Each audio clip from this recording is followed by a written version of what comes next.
You know, a religious festival is supposed to be a time of joy. It's a moment for a community to celebrate together. But for one neighborhood in Hyderabad, that celebration turned into an absolute catastrophe. Today, we're going to break down how a stalled chariot and a single dangling cable created this perfect storm of tragedy.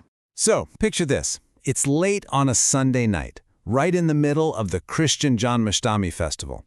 A decorated chariot is making its way through the streets of Ramanthapur, and in just a single instant, that celebration goes horribly, horribly wrong. And the immediate toll was just devastating. 5 people lost their lives right there on the street. 5. And several others were critically injured. But you know, a number is just a number. Behind that statistic are real people, real families. And to really understand the weight of what happened, we have to acknowledge the individuals whose lives were just cut short.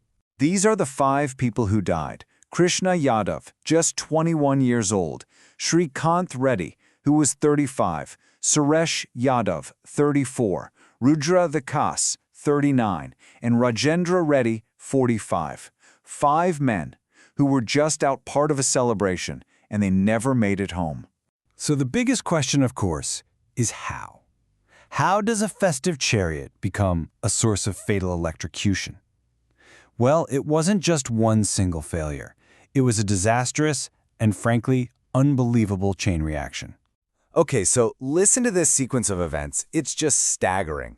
It all starts with something so simple. The chariot runs out of fuel, so a few people get out to push it.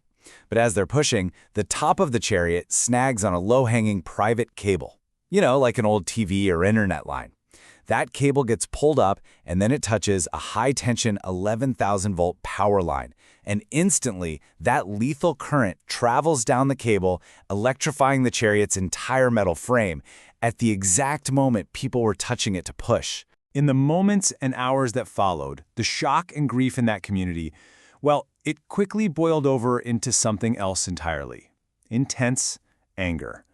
The residents felt like this wasn't some freak accident. They felt it was preventable. The streets just erupted. Locals were furious, blocking roads, and at one point they even surrounded an ambulance. They were demanding answers, they wanted to know why this was allowed to happen and who was going to be held accountable. So, with all this happening, the head of the power company actually came down to the site, and his assessment was pretty clear. He said the main power line, the really high voltage one, was over 20 feet high. It wasn't the problem. He blamed the whole tragedy squarely on that improperly placed private cable that acted like a deadly bridge for the electricity. Okay, so now you've got a grieving community, you've got protests, the pressure was on. And the government had to respond, rolling out a series of promises to deal with the tragedy and its root causes. The government's action plan really focused on 2 things: immediate relief and long-term prevention. For the families, they promised financial compensation and full medical coverage for the injured.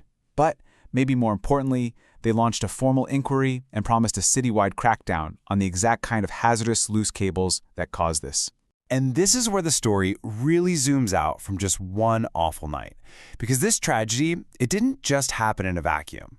It basically ripped the Band-Aid off a much larger, systemic problem that's been plaguing the city. And this is what makes it all so infuriating. This was not some one-in-a-million freak accident. In the period right before this incident, at least 15 other people had died from electrocution in Hyderabad. This was part of a known, deadly pattern. So what this horrible event really did was shine a massive spotlight on a citywide danger that was just hiding in plain sight. These dangling wires, this faulty infrastructure, it's a daily risk for everyone. But during a crowded festival, that risk became a certainty. And all of this leaves us with a really tough question, doesn't it?